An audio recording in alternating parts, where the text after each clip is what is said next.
Mr. Buffett, I'm very interested in knowing what exactly the world's greatest investor does with his time. Specifically, could you walk us through a typical day in the life of Warren Buffett? And without revealing your bag of tricks, what sort of activities you might undertake to arrive at your investing ideas? Yeah, it's going to be disappointing. I now spend at least 12 hours a week on the internet playing bridge. Yeah. This is part of my How to Get Rich course, the play bridge. And during the day, I read a lot of things. I talk to a few people on the phone. There are no meetings of any kind. We don't have any meetings. I mean, and we've had one time, I think I got the CEOs together 15 years ago and talk about something. But some of them have never been to Omaha. They've missed a lot, but what do they know? It would amaze you how little I do. And I don't want any lip now that you're one share shareholders of B. I read a lot of annual reports. I don't read as many as I used to. I read a lot of 10Ks, call up a few of them every day.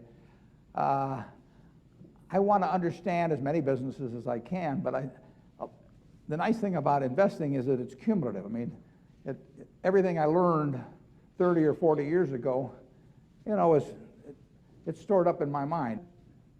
You're learning all the time. That doesn't mean you learn about 100% of the companies or 90%, but what I learned about the oil business, what I learned about the real estate business, what I learned about the department store business, it's still there. And you keep accumulating a little more knowledge, and then every now and then you see something.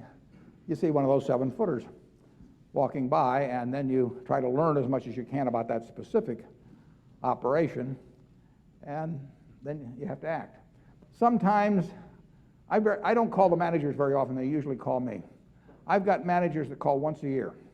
I've got one manager that I talk to virtually every night. I've got a few managers I talk to once a week. It's much more their personality. They run their businesses. They know their businesses. I don't go into those businesses to run them myself. We don't have anybody in headquarters to run them. So I'm counting on people who built successful businesses over decades just to keep doing it, which isn't a very big assumption. And they do it. And some of them like to talk to me. Some of them apparently don't like to talk to me. I'm not hurt.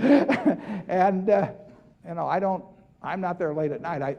I'm thinking about things all the time. But I'm normally in there at 8:30 or thereabouts and go on about 5.